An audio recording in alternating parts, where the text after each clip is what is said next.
Welcome to Brewbound Live. I'm Justin Kindle. I'm the editor of Brewbound, and this is the operations track. So if you're looking for the operations track, you're in the right room.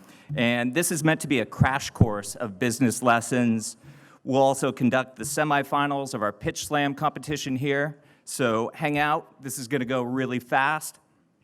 I wanted to start the day with some energy. So there was one person I thought of, and that was Margaret Link. She's the director of marketing for Sufferfest Beer Company. She spent several years in the business-to-business tech and e-commerce worlds before joining Sufferfest, where she has helped build a brand with a clear identity and a target market, women and active lifestyle consumers. So Margaret, come on up here. It's your turn.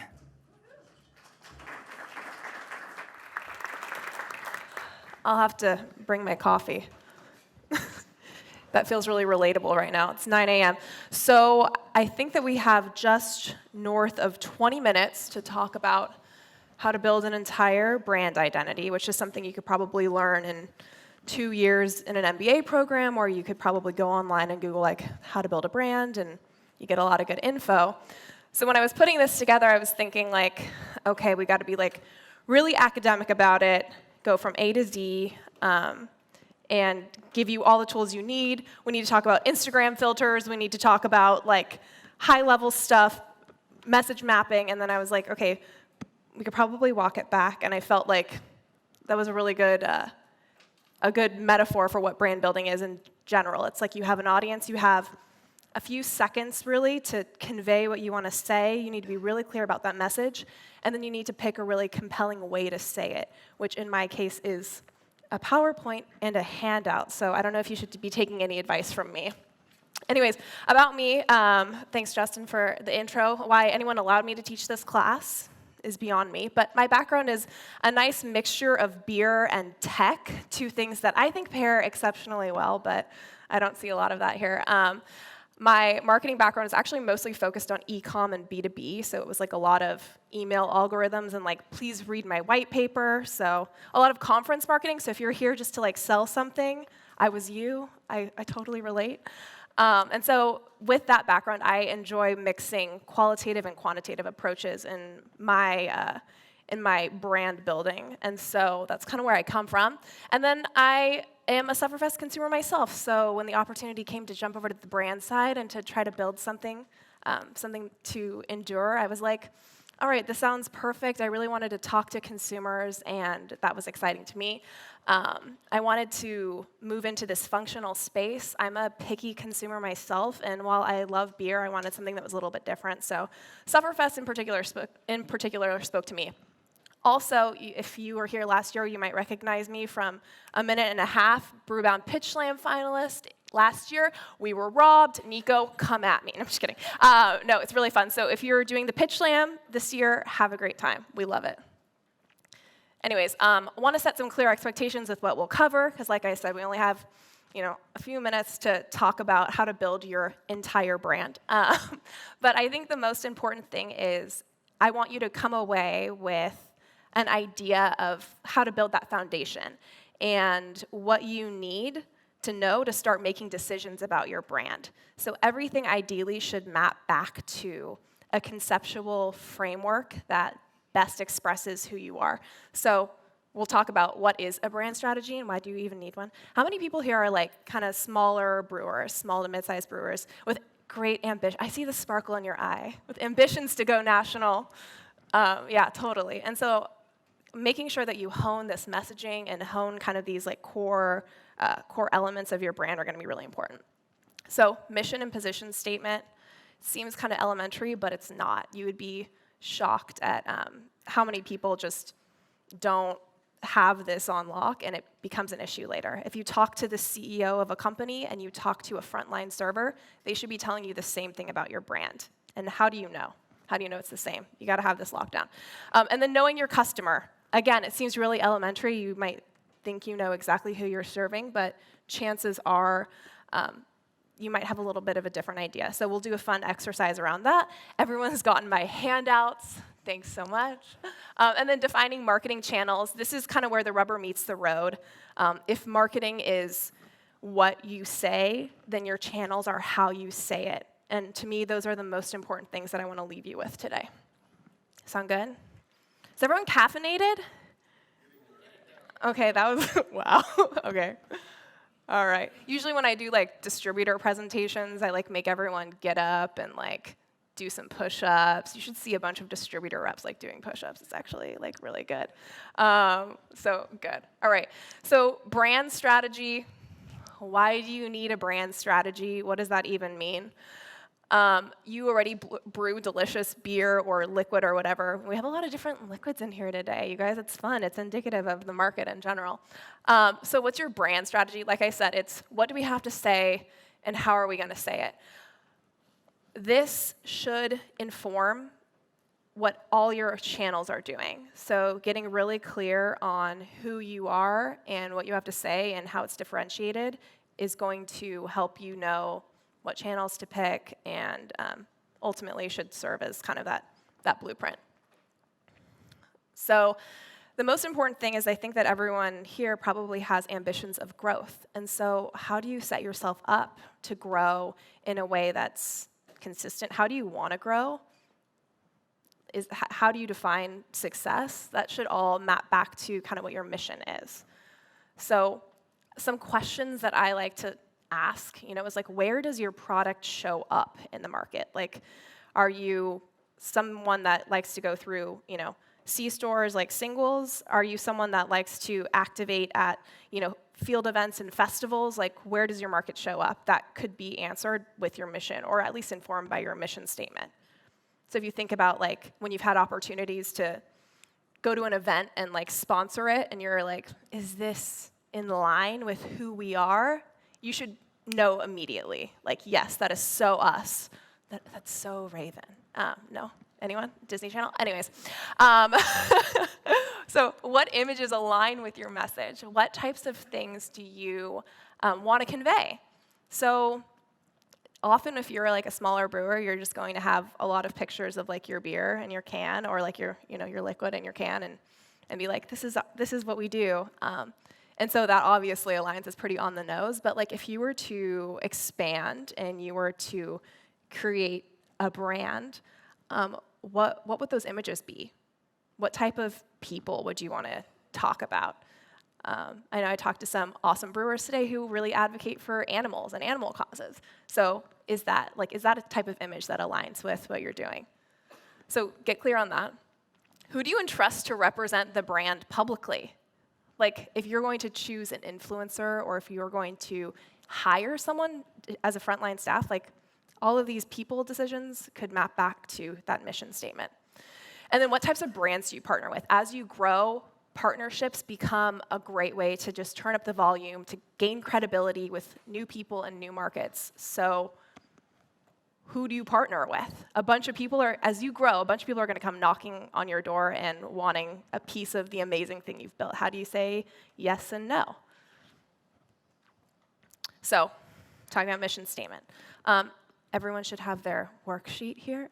I think this is actually really important, and it was one of the first things I did when I got to Sufferfest, which is a company that has a really clear point of view, but nothing had really been written or like set in stone about like, this is who we are, this is what we do. There were, the CEO had a really clear idea, a really clear, compelling idea, but what I was hearing from the field reps was different from that.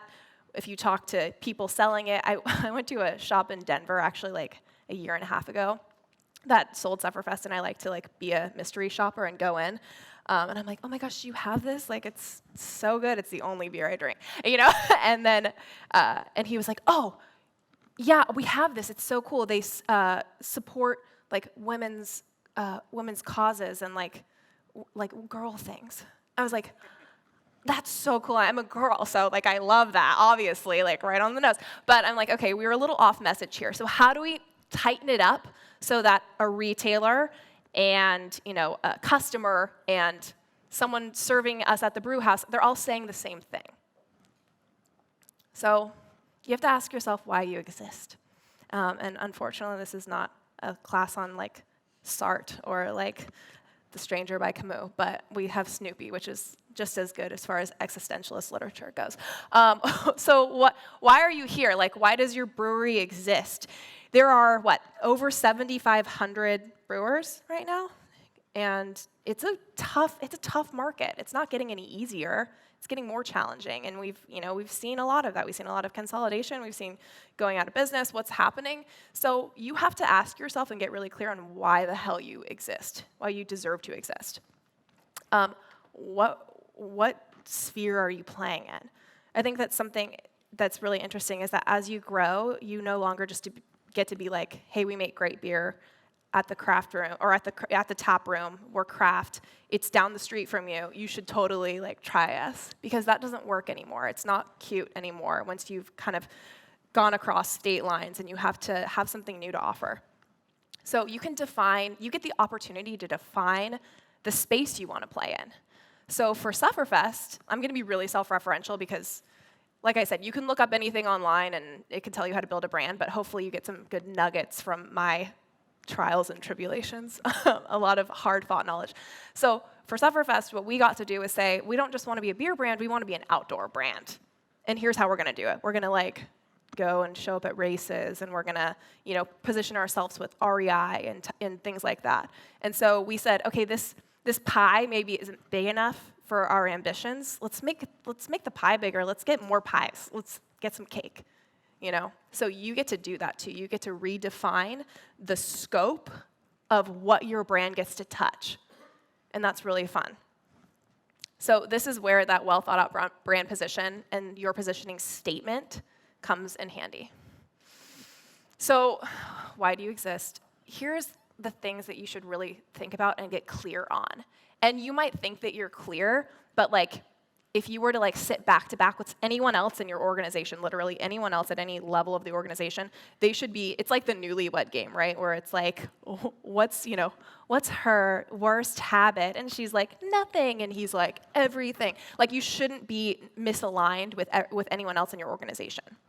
So first of all, your audience or your customer, I don't want to pander or speak down to anyone, because you all know how important your customer is. They're at the heart of everything you do, especially as you grow. So you need to know exactly who they are.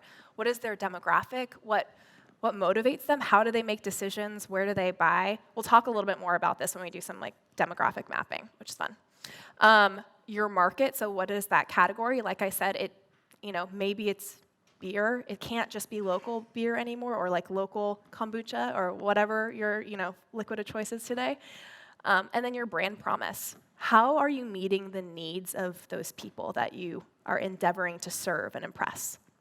Like I said, it's really academic, because when people are drinking late night at the hotel lobby, they're like, I want to do work. I want this to be a class. That's what everyone said to me. And so what I want everyone to do is look at what I have in front of you, if you are lucky enough to receive a handout, and answer those questions that I asked before. So who are you talking to? What is your market, and what is your brand promise? And so once you have those things locked down, you can start to cobble together that positioning statement. Does that make sense? And if this is something that you haven't done, or this is something that you're later, just seriously spend some time doing it now. Where can you use a strong mission statement? Why does it matter? Where does the rubber meet the road? Explaining your brand to retailers and distributors. You should have that quick, quippy thing really locked down. And if you're exploring a new category and you're doing something differently, you might be really compelled to get up and just pontificate about your brand and be like, well, it started when blah, blah, blah, and we figured we should do something new. And so it's kind of like the Uber for beer, and you want to say all these things and it doesn't mean anything and you've lost them. So explaining your brand, something that they can hold on to, is important. Pitching a story to press. We can talk about why press is an interesting channel to explore as you grow and as you go national, which I expect everyone here will, if that's what you want. Talking to customers, they want something to hold on to and to identify with, so give them something to say, give them something to explain to their friends. Raising capital, you might need some money to expand. Your investors want to be able to tell your story really succinctly, and when they're explaining why their portfolio is so amazing, think about who your audience is.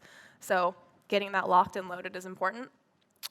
Recruiting and inspiring employees. This is probably one of the most underrated parts of marketing, but I'll talk about this a little bit later. But it's really, in my mind, it closes the loop. It's where everything begins and ends, that internal marketing piece. If everyone's on message, they're bought in, and they believe what they're saying externally, that's where the magic happens. So my pro tip to everyone is have a messaging and positioning document that is available to anyone in the organization. It can be a living document. Things change, you pivot, it's normal. I use a Google Doc, and I have all of these prompts. I have, message, like key mission statement, value props, elevator pitch, boilerplate for press, key features of every single product, the one sentence pitch, what shows up on the website, what's on the package. It all lives in a one centralized place, and that keeps everyone on message.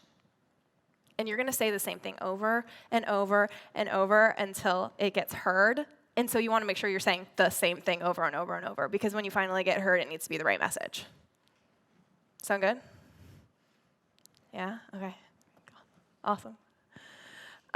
Customer archetypes. Oh, this is one of my favorite things, and it seems like kind of a frivolous marketing exercise, but I like it because it allows you to spend some time sitting around a table and talking about who your customer is. And I would say that if you don't have this information validated by some kind of data, it's probably bullshit, but I'm not the right type of person to talk about who or how to interpret your customer data. Talk to someone much smarter than me. I will tell you how to create an amalgamation of that data to use it to answer some marketing questions. Cool. So finding your community, if you're going to grow, you need to know who the hell you're growing towards. I always use this test when I'm talking to friends who are trying to build something. I'm like, okay, if I gave you $1,000 to spend on boosting an Instagram ad, and you get to choose, how many of you have actually done that, spent money on social media? So you guys know what I'm talking about. So you know how you can go into the back and you can be like, okay, I want males and females, 25 to 42. I want them to be interested in underwater basket weaving. Those are my people. They love my product. They like to get a little tipsy and then go underwater. So whatever you know about your customer, or whatever you think you know about your customer, when it comes time to put your money where your mouth is and actually find out who that is and speak to them, who is it? And so if you're not clear, and if you're oh, I don't know everybody, then you're not marketing to anybody, because no one cares. So many messages, it needs to be somewhat personalized. So if you had to construct an archetype of your drinker based on what you know about them, what would that look like? And has anyone worked with archetypes before? Right, customer archetypes, or even your product might have, each product has its own archetype. I'll talk, if you guys want to talk to me about this, I'll talk all day, but I got a timer here. So who are they? You create one person that represents your entire customer base. It's really sloppy statistical math when you're the mean is everything, and you're no, it's not, but we're gonna use it for this purpose. And what I like about archetypes is, everyone like Jean-Ralphio from Parks and Rec? I was just thinking about what was Jean-Ralphio like? I don't know. It was late at night. So what it does when you have that construction of your archetype, your brand person, your muse, as it were, you get to run brand decisions by them, which is great. So if I know exactly who I'm talking to, if I'm talking to Jean-Ralphio, I get to say, hey, we're going to do this event. Would he be there? Is this where we should go? We're going to make this new product. It's going to be it's going to change everything. Would our customer drink it? The person who is the bread and butter of this brand, would they like it? All right. Hey, I'm going to partner with this new brand. I think it's really exciting. Cool. What does Jean-Ralphio think of this other brand? Would he be pumped? So that's how you use an archetype. And I like to give the example of Lululemon, because everyone here knows what Lululemon is. Any other day, I would be head to toe Lulu, but they made me put on a blazer. But Lululemon famously uses an archetype, or a muse, as they call it, and her name is Ocean. She is 32 years old. She's in a creative field. I like to think she's a graphic designer. She makes about $100K a year. She is a registered yoga teacher. I think she just got back from Bali the other weekend, and it was life-changing. You should totally do it. She's got a Peloton bike. She's really into it. So you know very in-depth information about this person, and so you can say, hey, like I said, you're gonna go to a new event. Is Ocean gonna be there? Like, if they're making a new product, they're like, would she totally rock this? Like, no, she wouldn't. So that's how you get to use it. So I would implore everyone here to spend a few seconds just thinking about, all right, what would my consumer, what would the archetype be? Who would it be? What's their name? Name them. Make them present in the boardroom when you're making decisions. Make them present in the tap room when you're rotating things or you're coming up with, menu items. This person should be present in your decision making. And like I said, things can change. Everything that you have as a brand is you want things set in stone, but you got to be flexible. But take a first stab. I think that this is a really fun exercise. So and you'll also notice I added where do they do their grocery shopping? Get stupidly specific. I love that. I think it's really fun. Cool.